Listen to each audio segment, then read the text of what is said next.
Captains, have you ever visited a real naval cinema? In honor of the 5th anniversary of our favorite game, I invite you to watch the best episodes of Naval Legends with me. I have plenty of tickets. Will you help share this invitation with all of our players before joining me? Share this video on social networks and make a difference. But anyway, what's a celebration without presents? Let's break down the rules and rewards. Stay on the lookout for bonus codes that will appear in each episode of the historical marathon. As with the in-game daily shipments, all gifts are revealed in advance. Each bonus code will also provide you access to a combat mission chain. Complete all the chains to get 4 containers of the new 5 Epochs of the Navy collection and 1 million credits. Want even more gifts? If we manage to get the indicated number of new subscribers by the time each video is published, the credits will be replaced with coal. If we get the indicated number of subscribers for every episode, the combat missions will bring you a total of 10,000 coal. You can learn more about it on our website. The link is in the description. So let's begin.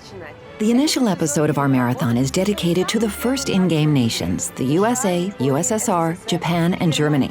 We've come a long way since then, and the number of in-game nations has now grown to 11. Each nation has their own specific features, strengths, and weaknesses that offer a multitude of opportunities to devise your own tactics. The first ship we're going to discuss needs no introduction. Battleship Yamato is one of the most famous ships in history. Even those who are unfamiliar with the details of her wartime career have at least heard about this ship. Her monumental appearance and the fact that she was equipped with the largest naval guns in history are features that have afforded her a lot of well-deserved attention. The Japanese Navy prefers speed and powerful armament over armor. Enjoy! They were designed to be the best. They met enemies face to face, endured tragedies and enjoyed victories. They went down in history due to the bravery of their crews. They are the ships that deserve to be called Naval Legends.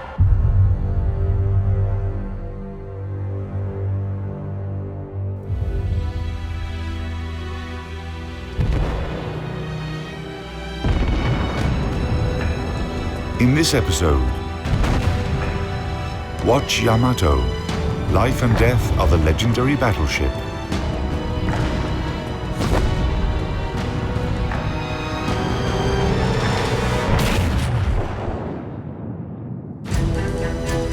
By spring 1945, it became clear that only a miracle could save Japan from defeat in World War II. The land of the rising sun had lost virtually all its naval and air forces, and US troops were already landing on the Japanese islands.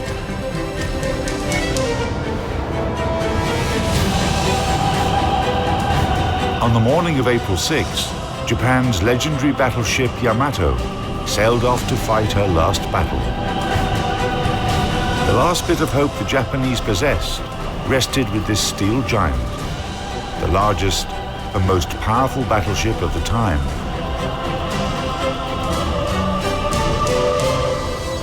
That naval operation in the Pacific, dubbed Tenichi-go, Heaven Won, was a dangerous mission, but the faith in Yamato was almost religious, and the Japanese believed luck would go hand in hand with the ship.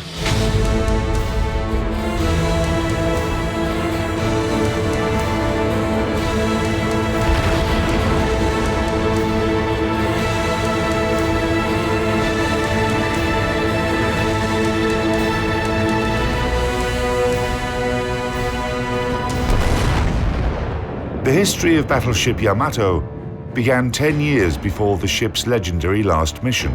In October 1935, Japanese engineers put together a first draft of the famous naval giant.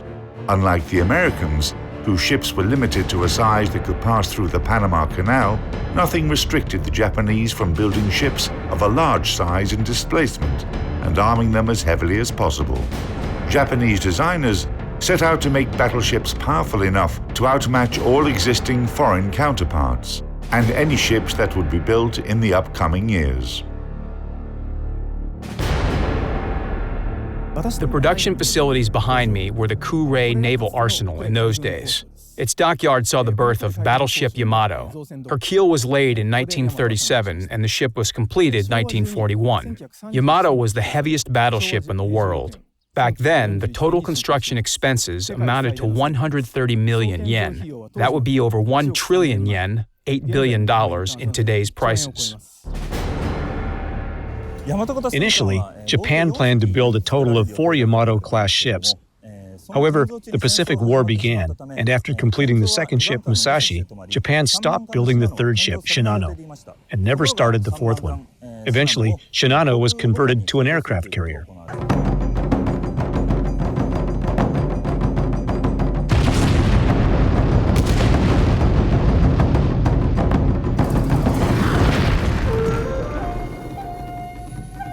Yamato is the ancient name for Japan, meaning great harmony. Strict secrecy was maintained throughout her construction. A high fence of mats surrounded the dockyard. All engineers swore a solemn oath of non-disclosure, and the workers going in and out were compared with their photos. Japanese shipbuilders certainly had something big to hide. Total displacement, 72,808 tons. Length, 263 meters. Beam, 38.9 meters. Draft, over 10 meters. Armament, main battery. 3 turrets, each having 40 SK Mod 94 guns. Caliber, 460 millimeters. Secondary battery. 2 turrets, each having 3 Type 3 guns. Caliber, 155 millimeters. Anti-aircraft artillery, 12 coaxial Type 89 guns. Caliber, 127 millimeters. 50 triple barrel and 2 single barrel Type 96 automatic cannons. Caliber, 25 millimeters. Air group, 7 seaplanes, reconnaissance planes and spotting aircraft. Armor. Main belt, 270 to 410 millimeters. Main turrets, 190 to 650 millimeters. Conning tower, 300 to 500 millimeters. Power plant, 4 Campon turbines and 12 Campon RO boilers. Power, 154,000 shaft horsepower. Maximum speed over 27 knots. Operational range 7,200 nautical miles at 16 knots.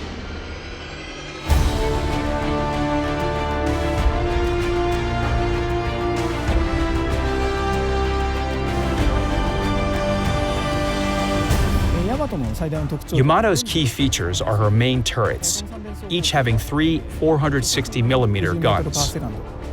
The guns could fire shells weighing almost 1.5 tons with a muzzle speed of 790 meters per second. A gun turret, including the barbette, weighed 3,000 tons. It could contain over 150 men.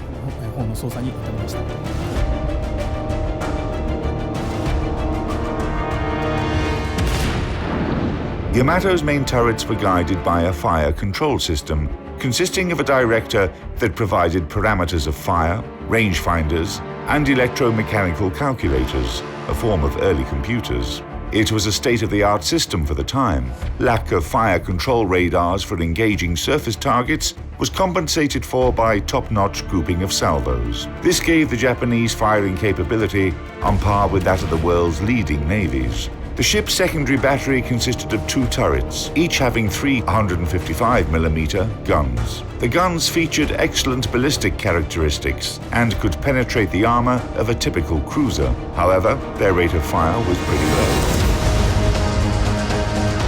When commissioned, Yamato had 6 coaxial 127mm anti-aircraft guns for long-range engagement, plus short-range anti-aircraft artillery consisted of 8 triple-barrel 25mm cannons. The number of the AA guns was constantly built up during the war. The 127mm anti-aircraft guns and the 25mm guns had different ranges of fire. So if an enemy aircraft flew into this gap, neither of the guns was able to effectively intercept it. Furthermore, the 127mm guns had relatively low traverse speed and poor elevation and depression characteristics. They also failed to fire at the declared rate of 14 rounds per minute if the elevation was high or low.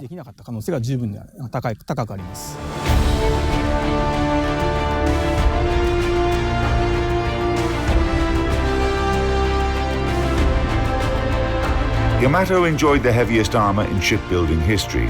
Its US analog, Battleship Iowa, had armor that was on average 100mm thinner. The armor belt of the Japanese giant formed a citadel that covered slightly over half of her waterline length. The most protected part was the ship's conning tower. The weapon systems became literally giant. The Japanese built a super battleship that was like 10 or 15 others put together. But the problem was that it did not pay off. You can build one Yamato-class battleship, but she would still be destroyed when facing 2, 3, or 10 US battleships. There are still such characteristics as mobility, quantity, quality, salvos per side.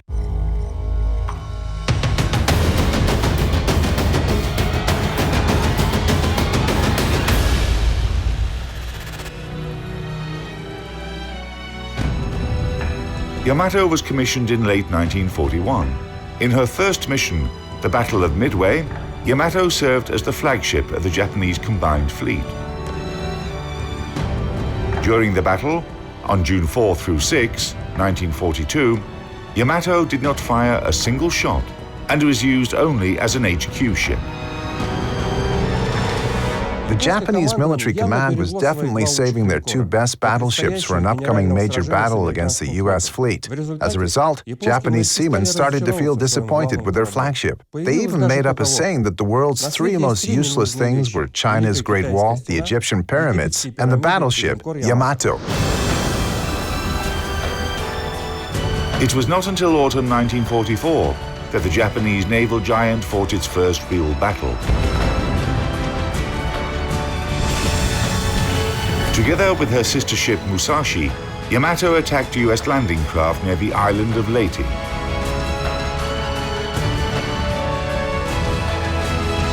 In that battle, Yamato was only slightly damaged, demonstrated her power, and recovered the status of an unsinkable giant. However, the situation in the Pacific theater had changed by that time.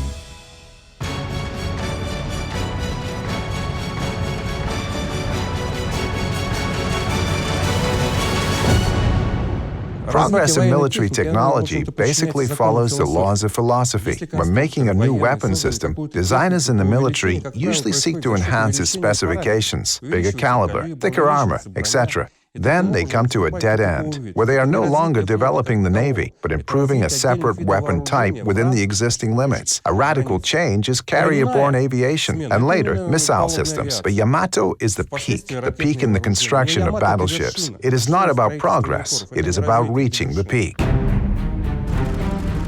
In 1945, World War II reached Japan's home islands. The command of the Japanese combined fleet made a Bushido-style decision. Yamato, with the help of a light cruiser and 8 destroyers, was to defend the island of Okinawa and prevent the US troops from getting any further inland, or fight to the end and finish her journey gloriously. Executing this order, on April 6, 1945, the legendary Japanese battleship sailed off to fight her last battle. The United States sent in its Task Force 58 to intercept the flagship of the Japanese combined fleet. The Americans would not miss the chance to destroy the symbol of Japan's naval power. As early as 10 a.m., the first US squadrons took off from 5 heavy and 4 light aircraft carriers, located about 300 miles away from Yamato. A total of 227 aircraft took part in the destruction of the Japanese force. The battle began at 12:34. 4 aerial bombs hit Yamato, taking out a 127mm gun and several automatic cannons. In just 20 minutes, 2 more bombs struck the battleship, and a torpedo hit her port side. In response, Yamato fired her anti-aircraft weapons.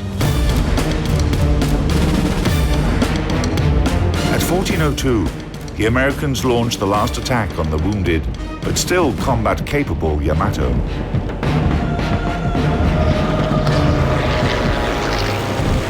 It was a demonstrative execution.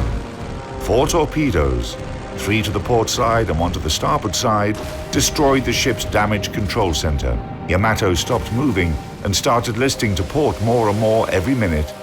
And when this huge ship capsized, a monstrous explosion erupted.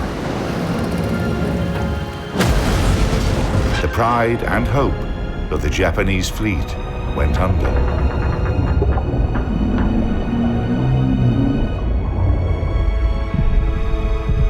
Together with the ship, 3,000 crew members were lost, including the commanders of the Japanese force and the ship.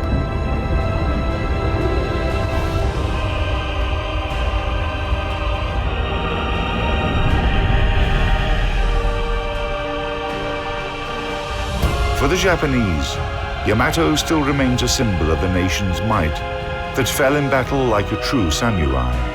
The city where the legendary battleship was built opened a museum, whose centerpiece is a 26-meter model of Yamato.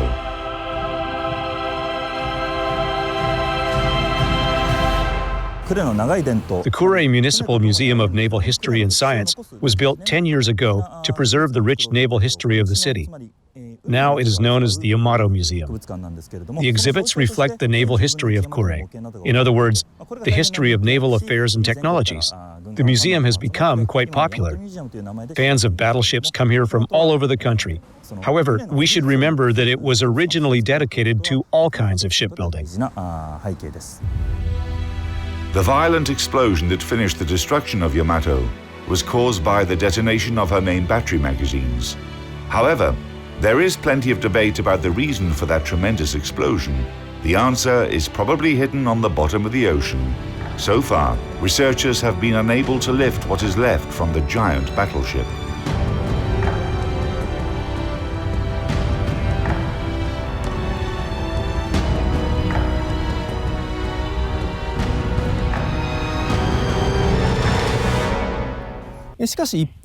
It is true that Yamato had a number of drawbacks. Like her sister ship, Musashi, the battleship was sunk as a result of airstrikes. The key reason for that was the ship's fundamental lack of ability to resist massive air attacks.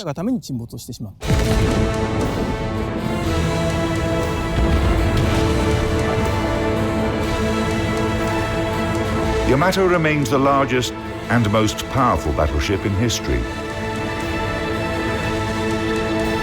For every person who takes interest in the history of military ships, Yamato embodies military might. Born to terrify and crush enemies, this formidable steel giant managed to glorify her name even as she was defeated. She represented a pinnacle in large battleship design, one that will probably never be surpassed, and in that sense, Yamato will always remain a symbol and a legend.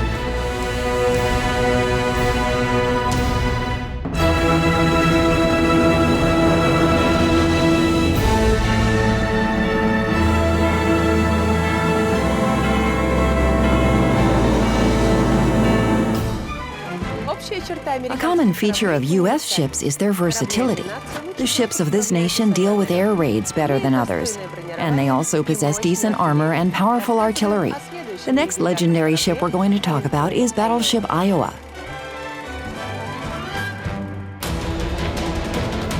They were designed to be the best. They met enemies face to face, endured tragedies and enjoyed victories.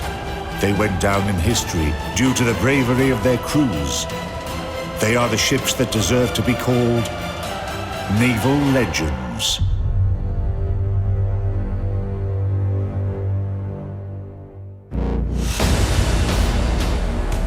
In this episode, Battleship Iowa, a trump card that was never played.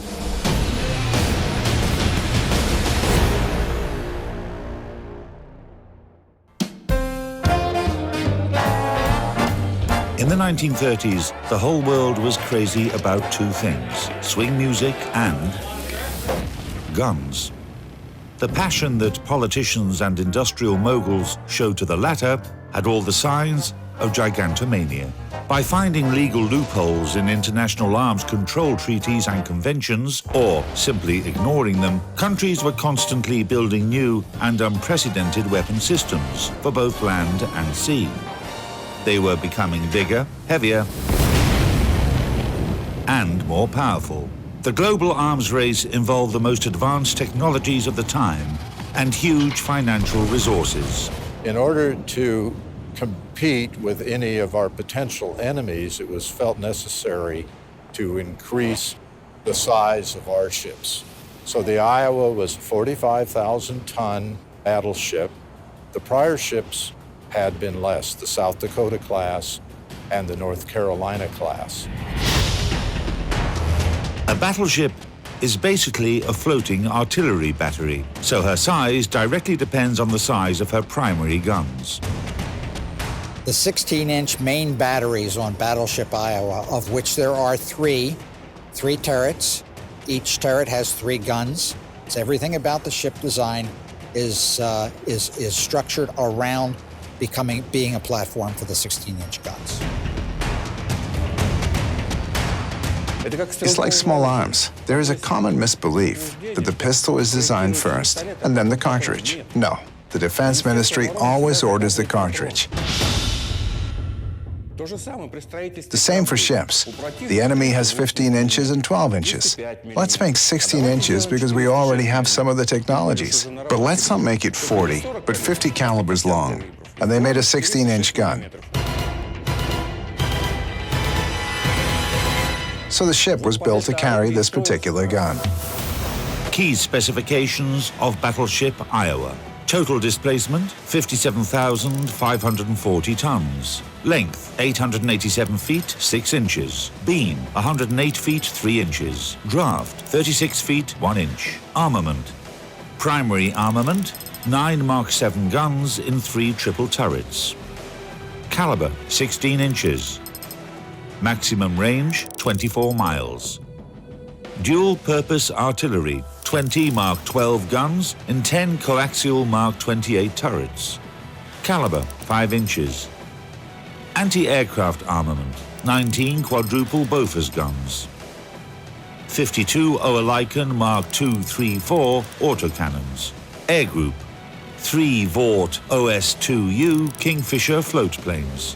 During construction, Iowa's armor was declared higher than it actually was in order to mislead the enemy. The real specifications are as follows. Main belt, 12.1 inches. Main turrets, 7.2 to 17 inches. Conning tower, 7.2 to 17.3 inches. Main armor deck, 6 to 7 inches. Iowa has the most powerful power plant among battleships. 4 geared turbine engines with 8 turbines produced by General Electric, 8 boilers produced by Babcock and Wilcox. Power, 212,000 horsepower. Maximum speed, about 33 knots. Cruising range, about 20,000 nautical miles at a speed of 15 knots.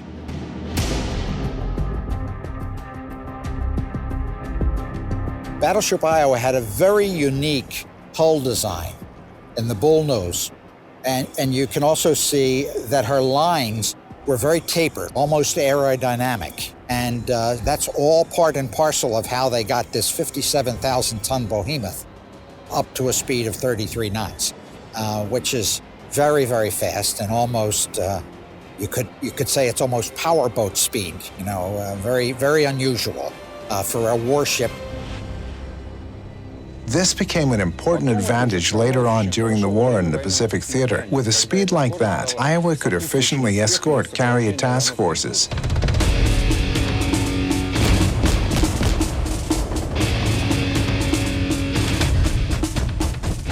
They put about 140 20-millimeter and 40-millimeter anti-aircraft guns on the ship, and The carriers loved them because they were able to protect the carrier.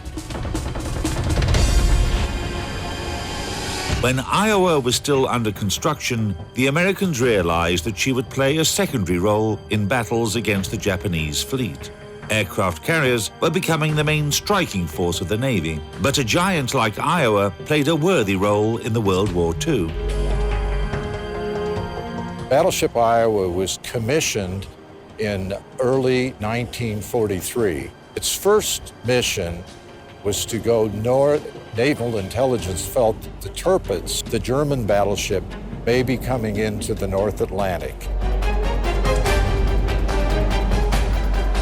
The Battleship Iowa was sent on an early mission north to block the Tirpitz.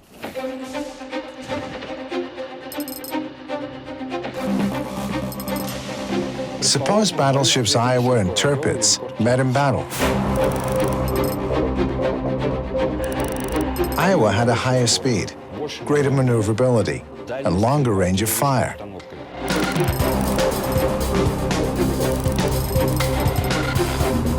Tirpitz would be trying to get in close to Iowa, and Iowa would be looking to keep away, maneuvering and firing at Tirpitz from a great distance. Iowa would have definitely won this battle.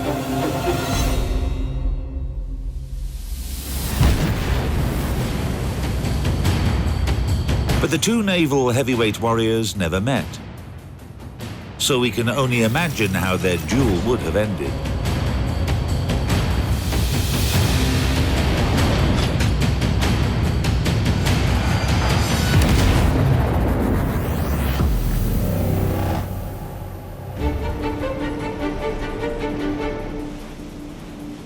Then, on their second mission in October 12th of 1943, was to accompany, or I should say, carry Franklin Roosevelt across the Atlantic to North Africa. From there, he went on to visit with Churchill and Stalin in the Tehran Conference. Roosevelt was on board the ship for 15 days. When President Roosevelt came on board, the first thing he saw was Vicky.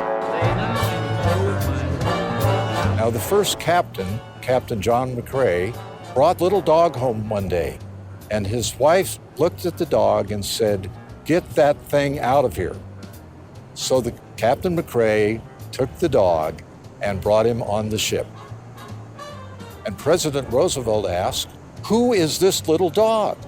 And Captain McCrae said, "Well, that's our little ship's mascot named Vicky."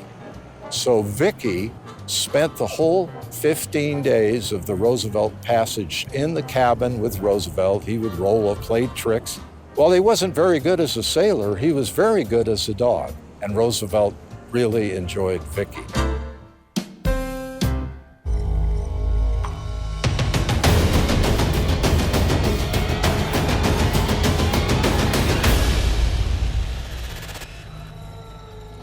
In early 1944, Battleship Iowa joined the United States Fifth Fleet, which operated in the Pacific Ocean. By that time, US forces were already attacking Japanese positions on various islands. The battleship's role was to provide fire support to landing troops and escort aircraft carriers during air raids on the Philippines, the Ryukyu Islands, and Taiwan. The ship crisscrossing across a lot of these small islands that are really forgotten now. At one point, they went up to support MacArthur's landing in the Philippines at Leyte Gulf. Unfortunately, they went the wrong way at Leyte Gulf and chased a Japanese carrier force that was really a decoy for the landing.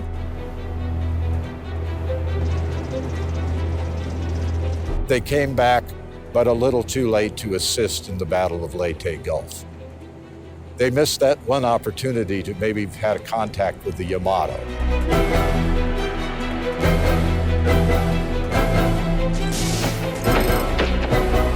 The two ships never met in combat, and both countries kept their capital battleships, shall we say, arm's length, kept them at distance, because there was great political risk to having either one of the ships damaged severely in battle.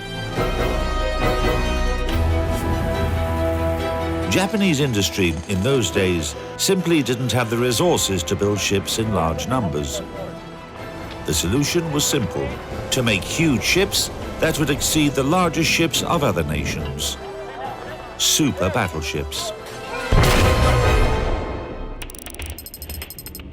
Battleship Yamato is the biggest battleship in the world.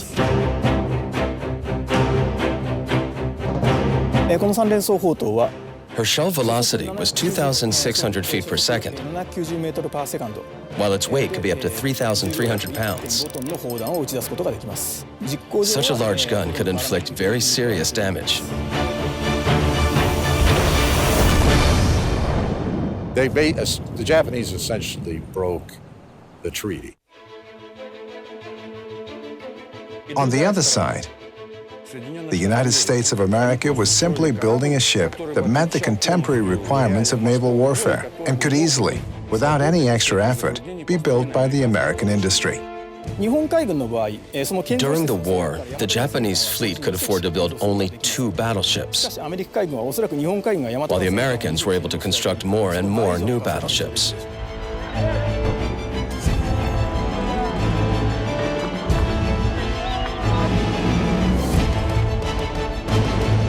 The Americans were simply building another ship, and she turned out to be a good one.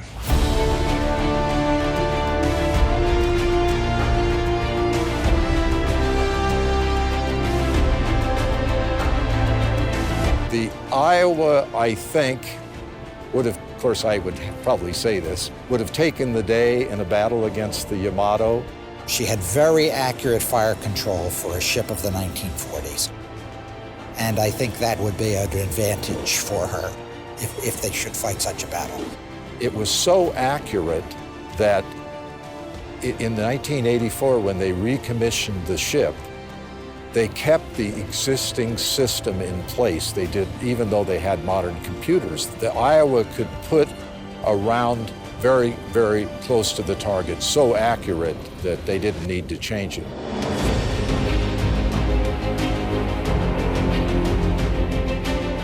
Iowa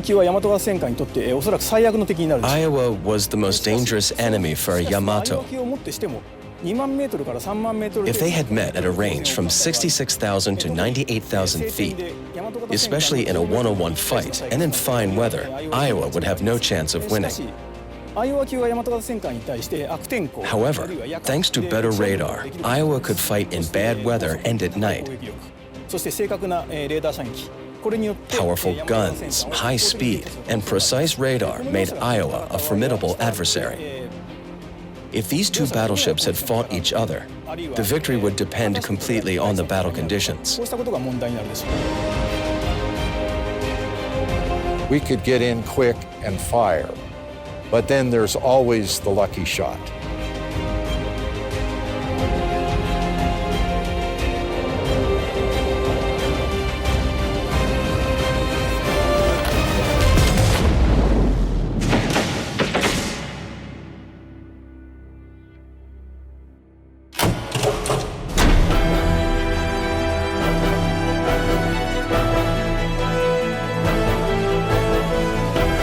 The changing tactics of naval warfare increased the role of aircraft carriers and deprived Iowa of a chance to use its primary armament against surface ships. So the battleship used its firepower against the enemy's coastal positions. On August the 29th, 1945, when the war was virtually over, Iowa stood side by side with her sister ship Missouri and entered the Tokyo Bay as part of the occupation force. We were next to our sister ship, the Missouri, and the Missouri, of course, is where Douglas MacArthur accepted the final surrender of the Japanese. Now, we like to say on the Iowa that had Roosevelt lived, that signing might have been on the Iowa because he had been on the ship. But President Truman was from the state of Missouri, and so the signing was on the Missouri. Some of a sailor that was on that trip once told me that I asked him if he was sad that he didn't get the signing instead of the Missouri. And he said, no, not really. He said the war was over, we had lived, we were going home to our wives and children, and all the guys on the Missouri were busy preparing a photo opportunity for Douglas MacArthur. Upon winning surrender of the Japanese Imperial Forces, At the end of the war, we brought back a large number of American POWs, Japanese prisoners of war, and we brought them home and sailed through the Golden Gate Bridge, and the war was over.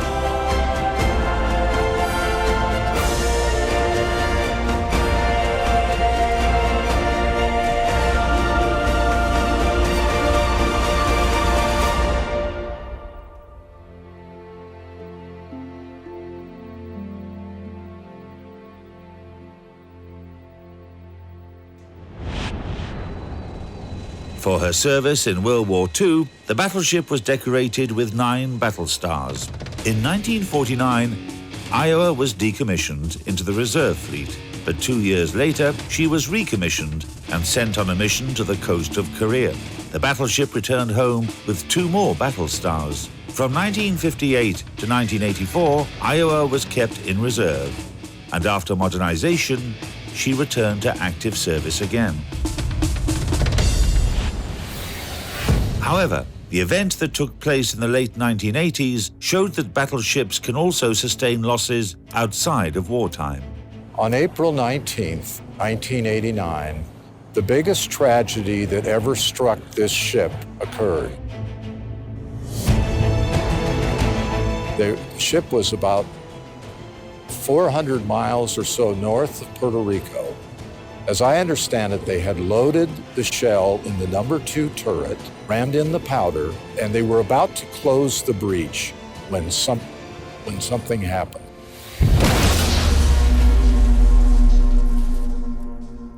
There was an explosion that killed 47 men.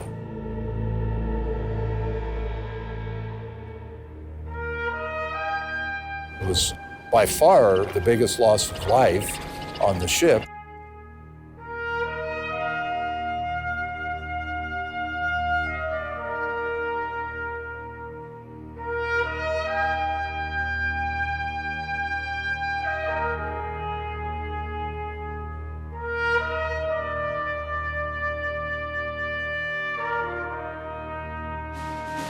Having recovered from the tragedy, the battleship returned home and joined the reserve fleet.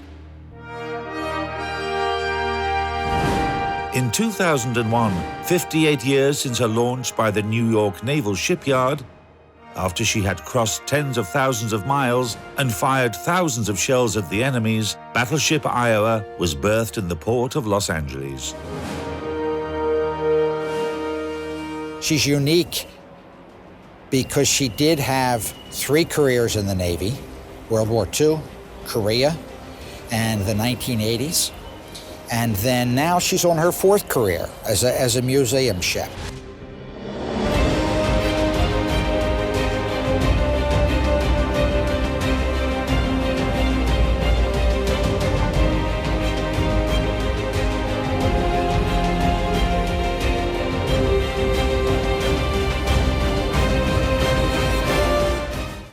Solid armor and great armor penetration characteristics are among the main strengths of the German Navy. These ships are best suited to fans of aggressive gameplay. Well, if we're talking about Germany, then you already know the ship what is going to be next. You're right, it's Bismarck. My name is George, I'm from Athens, Greece. I'm practicing the hobby of modelism for the last 50 years. I've tried to make a model that it says a story. She's not the first model of Bismarck I've done in my life. It happened a few years back to get along with wargaming and to see the way World of Warships represent Bismarck.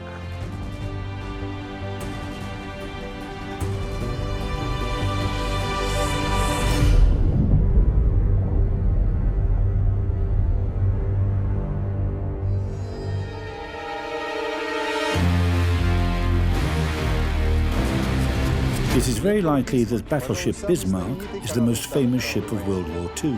For some, she was a source of pride. For others, she was the sword of Damocles hanging over the Atlantic Ocean the body of water through which the most vital British sea routes pass. The ship was a perfect incarnation of the prevalent idea of that time that only steel giants equipped with powerful guns and thick armour could truly rule the seas. Battleship Bismarck represented the greatest triumph of that idea, and her fate its grand fall.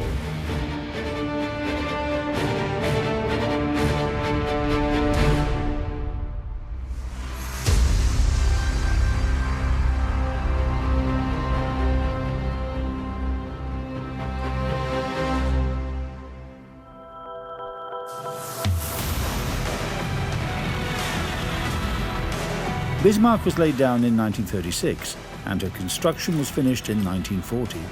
She was larger than all existing European battleships of the time. Length 250.5 meters, width 36 meters, draft 10.2 meters, maximum combat displacement 50,900 tons. 40% of the ship's combat displacement was allocated to her armour, meaning that Bismarck had great armour. Maximum thickness of the main armour belt 320 millimeters, horizontal armour thickness 110 millimeters, main turret caliber 180 to 360 millimeters, conning tower thickness 200 to 350 millimeters. The primary weapon of the battleship, her main caliber, was 4 twin turret mounts. SKC-34 gun caliber 380mm. Her secondary battery artillery was primarily designed for fighting against destroyers and was presented with 12 150mm guns mounted in 6 turrets. In terms of the battleship's AA artillery, the following guns were installed: 16 105mm guns in twin mounts, 16 37mm twin AA guns, 12 20mm automatic AA guns. For reconnaissance and artillery guidance control, Bismarck had 4 Arado R-196 seaplanes. The battleship's propulsion consisted of 12 Wagner superheated boilers and 3 geared turbines manufactured by Blohm & Voss and could produce up to 138,000 horsepower. Top speed 30 knots. Cruising range 8,410 miles at a speed of 15 knots.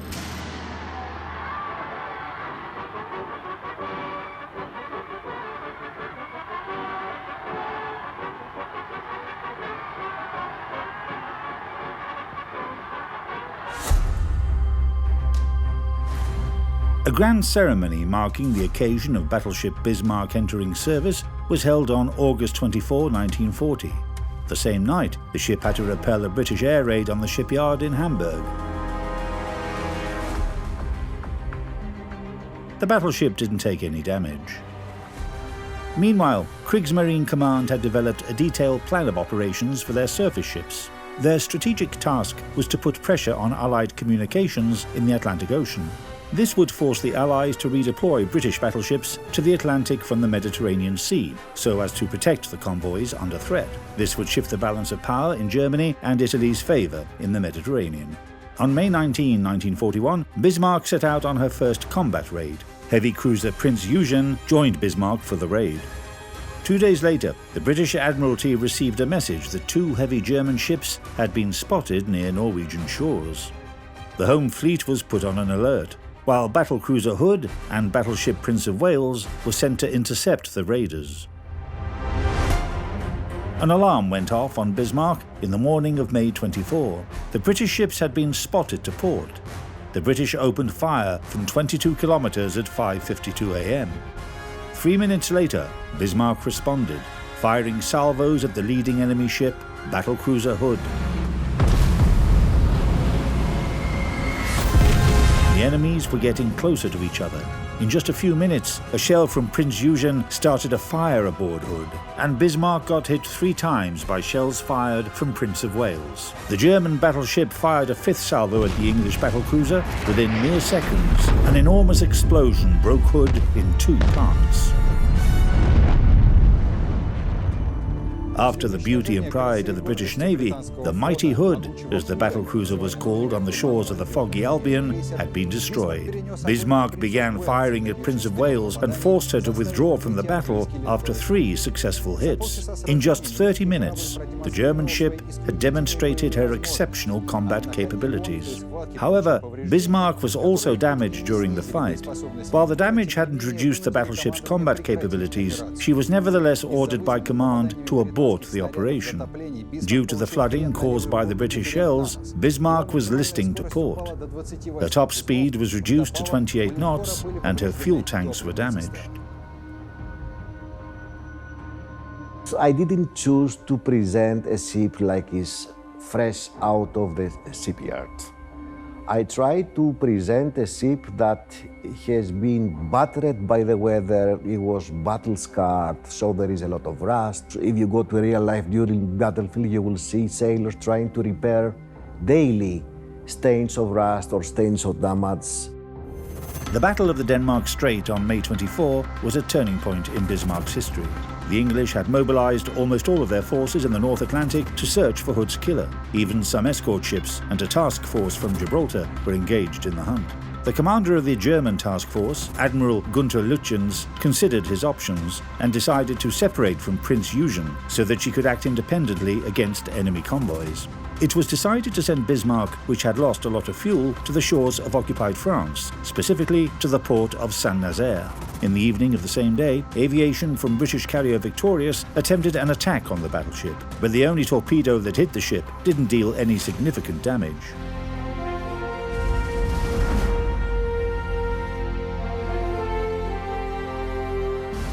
A lot of people considered that the Swordfish was out of date at the beginning of World War II, and in a sense that's true.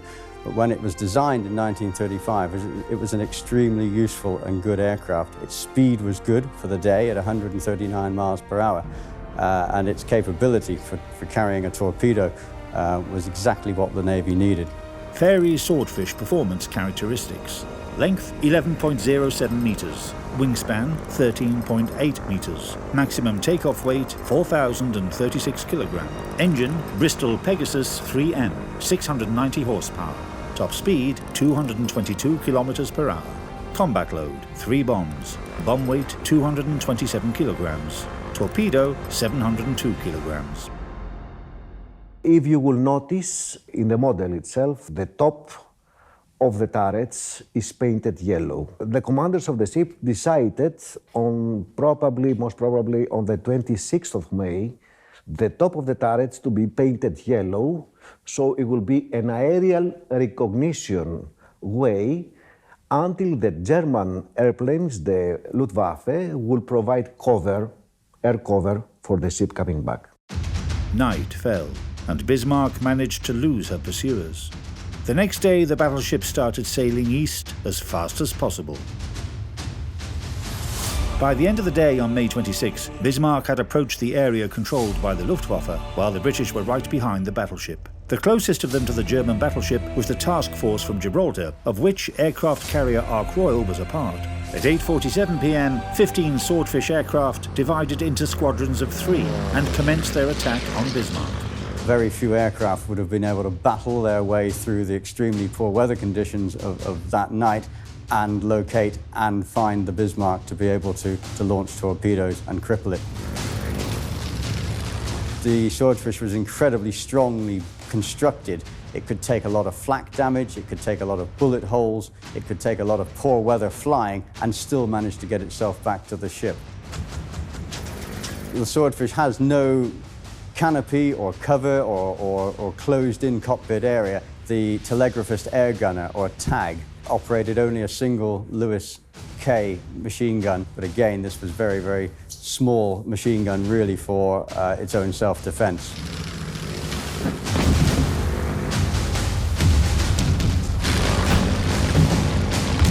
The Swordfish could fly almost touching the wave tops down to 20, 30 feet above the waves, and this was under the enemy fire. The Bismarck found that it couldn't range its guns low enough to shoot the incoming aircraft out of the sky.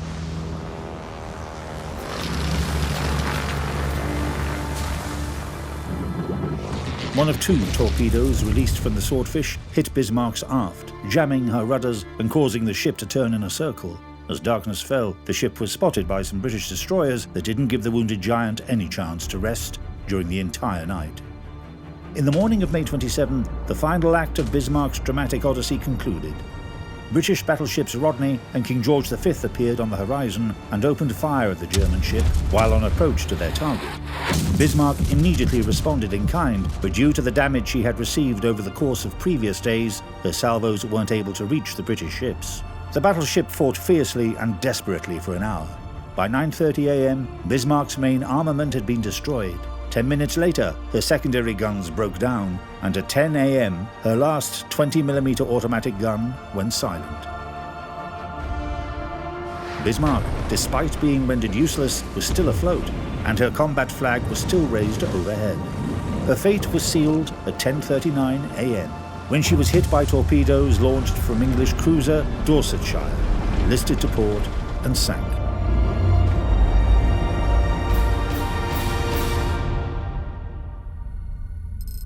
57 surface ships and 8 submarines of the Royal Navy directly participated in the operation against Bismarck. Battleship Bismarck's 9-day voyage became known as one of the most dramatic episodes of the naval combat during World War II. It brought both the greatest victory and one of the most significant defeats of Germany's surface fleet. The German Maritime Command were forced to rethink their plans to use large surface ships in raids against Allied convoys. The British Admiralty also had the chance to evaluate the Kriegsmarine's capabilities and decided to focus large forces of the home fleet in the North Atlantic Ocean to deflect any possible German threat. Bismarck had been destroyed, but her sister ship, Tirpitz, was still in service. The German Navy was still strong.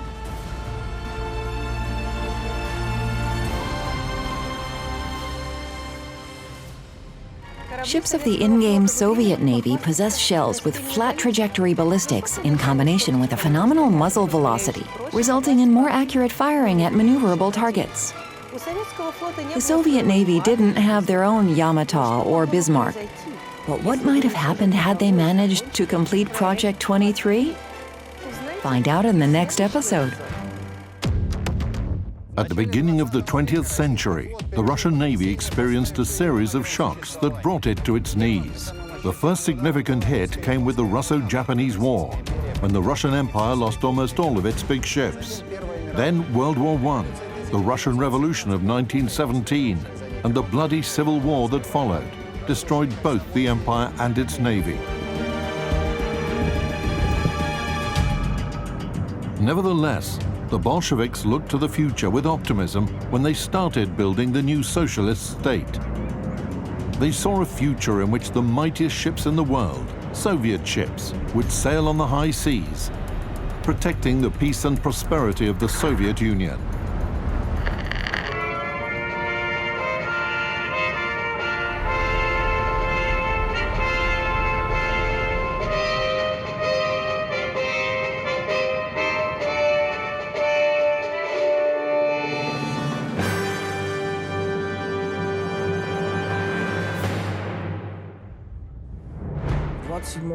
In 1927, with the threat of war in the past and diplomatic relations with Great Britain broken, it became obvious that the Soviet Union couldn't repel an attack, even if it came from neighboring Poland and Romania. For this reason, in 1928, the state approved a program for the first 5-year plans. These resulted in the development of their heavy industry, particularly the metallurgy industry, which enabled the start of military construction and the development of the armed forces. So the state approved the program for building large capital ships within the framework, developing the armed forces and military construction. The program of large shipbuilding adopted in 1936 presupposed that in the following 10 years, it would introduce around 530 ships of the primary types into service, with a total displacement of more than 1.3 million tons. Battleships were planned to have comprised half of that tonnage. The funniest part of this was that not a single great country in the world, out of their potential enemies, considered the Soviet Union as an enemy they might battle at sea. That's why they were completely indifferent to anything that the Soviet Union planned to construct. Moreover, one shouldn't forget that the Soviet state was absolutely closed. Everyone was under suspicion. Everything was top secret. That's why the countries of the West didn't even suspect that we were planning or building anything. Soviet shipbuilders based their knowledge of how a battleship of that era was supposed to be on the characteristics of the new heavy ships being built by leading sea states in the mid-1930s. In February 1936, the requirements specifications for designing a Baltic Sea battleship, Project 21, and a Pacific Ocean battleship, Project 23, were formulated. After revisions of the technical requirements specification of Project 23, it was named as a Type A battleship.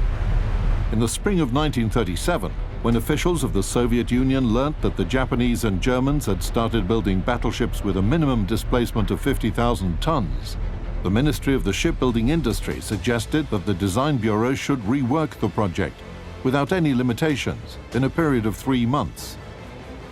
In November 1937, Project 23 received its third revision. After 18 months, its final requirements specification were approved, and by that time, 2 ships were already under construction.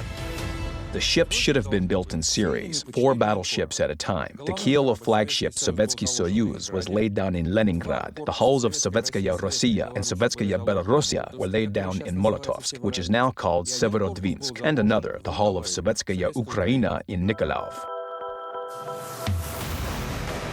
Performance characteristics of Project 23 battleship, 1939. Length, almost 270 meters. Width, almost 39 meters. Draft, 10.45 meters. Full displacement, 65,150 tons. Armor. Primary armor belt, 375 to 420 millimeters. Total horizontal armor, 230 millimeters. Main battery turrets, 230 to 495 millimeters. Armament. Main battery, 9 406mm B-37 guns in 3 turrets. Secondary battery, 12 152mm B-38 guns in 6 turret mounts. AA battery, 4 twin mounts with 100mm B-54 guns. 8 37mm quadruple 46K machine guns. Aircraft armament, 4 Core 2 seaplanes. Main propulsion plant, 6 water tube boilers and 3 main geared turbine units. Full power, 231,000 HP. Maximum speed, 28 knots. Travel distance, 7,200 miles at a speed of 14 knots. According to the shipbuilding program of 1938 to 1945, approved by the USSR Committee of Defense, the following number of ships were planned for introduction into service. 6 battleships for the Pacific Ocean Fleet, 4 for the Baltic Sea Fleet, 3 for the Black Sea Fleet, and 2 for the Northern Fleet. What does it mean to build 15 battleships? Can you imagine the required industrial base? These battleships required special factories to produce their ammunition, artillery mounts, machinery, and so on. The entire economy of the country was geared towards this.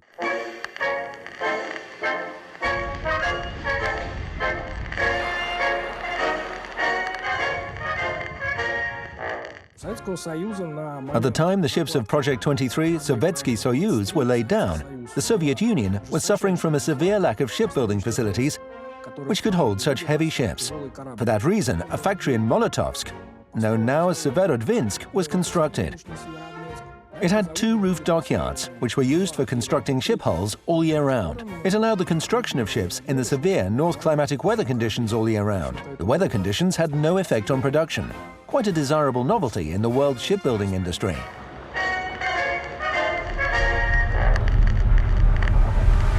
The difficulties that Soviet industry had to face during the construction of these ships were unprecedented. Delays in supplying steel for hulls to the shipyards, difficulties in producing armor at the required quality and volume, and, most importantly, a lack of skilled specialists. Pre-revolution experience in designing and building large ships was partially lost or obsolete. And as a result, the young Soviet school of shipbuilders had to catch up on the trends of the time, fast. Imagine you're an automobile engineer. You're called to Moscow and then told, today you'll be building not cars, but tanks T-80 or T-90. How would you respond? Perhaps you'd say, but I've never built anything like that. And they might respond, does that mean that you can't build a tank? Are you an enemy of the Soviet Union? A German spy? Now you've been brainwashed. It's neither bad nor good. It's just a fact. Plus, you're a member of the Communist Party. You're a patriot, and you almost certainly don't want to be executed by firing squad. All of those things in combination forced people to work, study, and learn new things. This is the phenomenon of Soviet engineers of the 1930s, 40s, and even 50s. They were working 12 to 16 hours a day. That was a particular Stalinist style, when a boss worked until 8 or 9 o'clock in the evening, and all of their subordinates did the same. What does it mean that you want to go home? Your boss is working. Your boss is thinking about how to build Battleship Sovietsky Soyuz. Aren't you thinking about that as well? Yes, you are thinking about that too. The authorities of the country and their armed forces were inspired by the successes of their industrialization, aviation industry, and tank building industry. They were excited about the shipbuilders, who never stopped refining and upgrading their projects, even after they had been laid down. Lacking the necessary experience, searching for optimal solutions required more extensive experiments and theoretical research, which couldn't be always accounted for in the approved terms of the construction program. Everything was in a mess. Specialists, organization, etc. They had no idea how to put all of that together. The structure of the battleship was constantly changing. When engineers began laying down the keel, they were still working out what kind of battleship they should build. Why did this happen? Once again, we didn't have the technology. We didn't have an assembly line for battleships. Technology had moved too far forward, and the Soviet engineers needed to build completely different ships compared to those which had been built by the Russian Empire.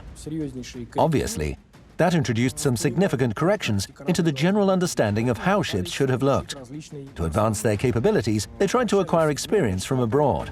So the Soviets contacted the United States, France, Germany, and Italy. You should understand that it was the 20th century, and no country could build anything in total isolation and without help of other countries. First of all, they needed to research the battleships of foreign countries, starting with their potential enemies, caliber, speed, armor. The funny part was that all of this data was available in open sources. Taking into account the fact that the firepower of any battleship is mostly in its primary guns, the firepower of Sovietsky Soyuz should have corresponded to the firepower of comparable foreign ships. At that time, the largest known foreign naval artillery guns had a caliber of 406 mm. The project for a 406 mm gun had been in development for the needs of the Russian Imperial Navy before the Russian Revolution of 1917. Almost 20 years later, Soviet engineers returned to that task.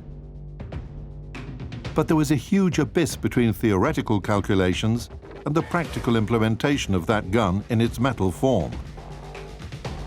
To cross that abyss, a bridge formed of new plants and production standards had to be built.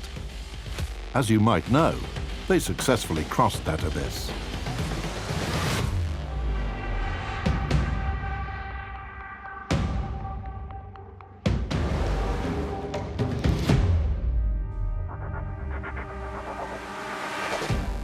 In 1940, the MP-10 test mount was installed at the Naval Artillery Test Range in Leningrad for testing gun B-37. By simply looking at that mount, one could easily imagine how enormous a battleship turret with 3 such guns would have been. The most outstanding part of the gun was its barrel, which weighed more than 137 tons without its housing. 2 blast furnaces were used simultaneously for casting blanks to produce the barrel. Then those gigantic cast slabs were forged on a press and processed on a huge bench, but with a length of around 36 meters. In general, it took around a year to produce a single barrel.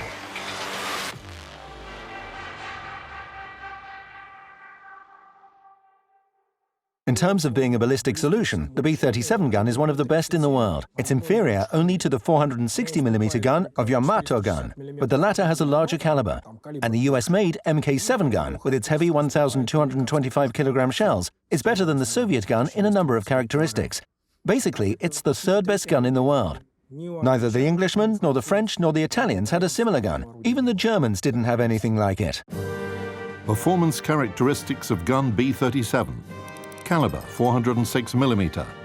Gun length 20 meters. Barrel and breech block mass almost 137 tons. Maximum firing range 45.6 kilometers. Initial shell velocity 830 meters per second. Firing rate 2 shots per minute. On June 22, 1941, the Soviet Union stood as the world's largest industrial power. They had a colossal number of planes, tanks, and money for due to that.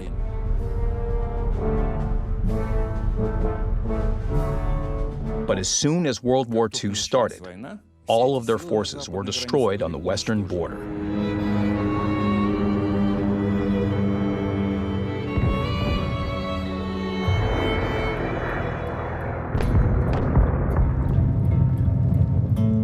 Leningrad was under siege, Nikolaev was captured, and a pretty significant amount of industrial power was lost with the Mariupol armor plant.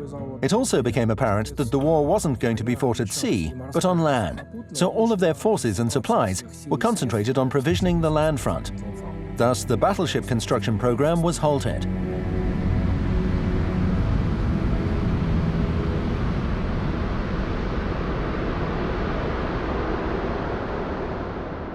Despite the fact that no battleships of the Sovietsky Soyuz class were built, their primary armament still found a purpose in combat, even though it wasn't at sea.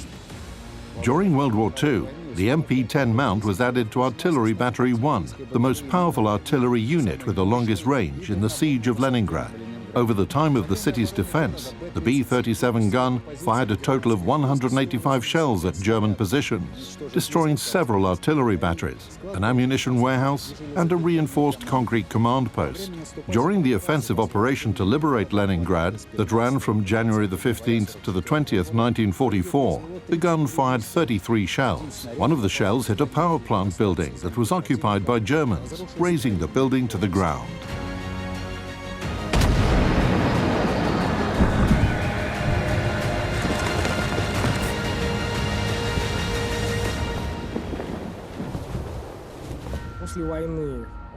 After the war, the Soviet authorities considered finalizing the construction of Sovietsky Soyuz's hull, but came to the realization that the ship didn't correspond to the post-war reality, primarily because of its AA defenses, but also because of its secondary armament. In addition to that, quite a peculiar thing happened. It was revealed that foreign spies had acquired data about the primary characteristics of the battleship. Thus, in 1949, the ship was sent for scrapping.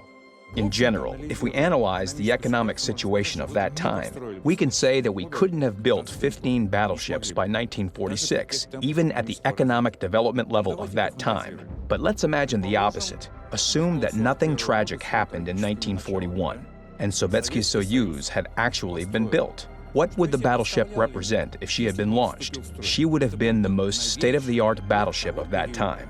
These ships could have provided security to the Soviet Union from all directions at sea, and furthermore, fight for supremacy in the theater of war of the seas.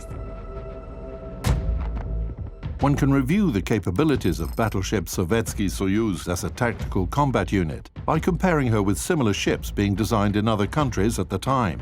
The only similar ship that was actually built was Iowa. The British Lion and German H-class battleships, like Sovietsky Soyuz, were never built. With respect to her size and displacement, Sovietsky Soyuz was larger than the British Lion and was comparable with US and German battleships.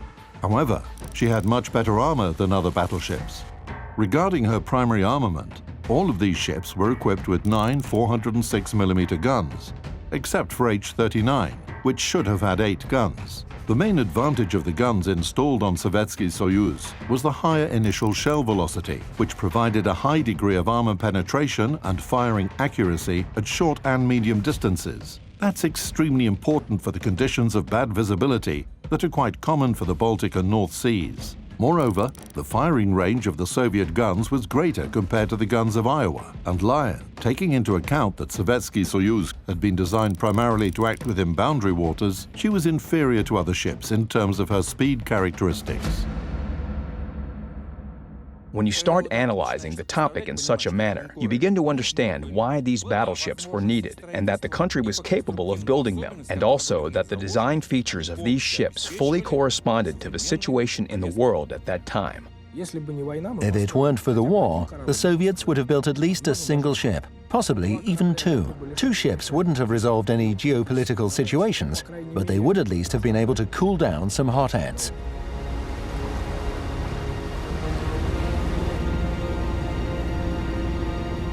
Even though they were never built, the Sovietsky Soyuz-class battleships greatly influenced the entire scientific, technical, and production base of the USSR industry. Brand new metallurgical industrial sectors appeared, as well as shipyards, and cities were founded in the fields from the resulting infrastructure.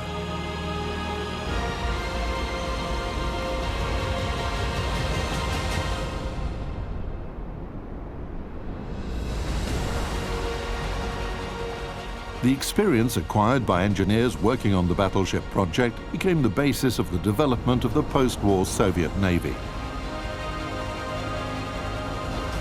Those people who worked on Project 23 gained confidence in their abilities and bravely accepted the challenges of the new technological era. They went on to successfully create nuclear and guided missile ocean-going ships in the couple of dozen years that followed.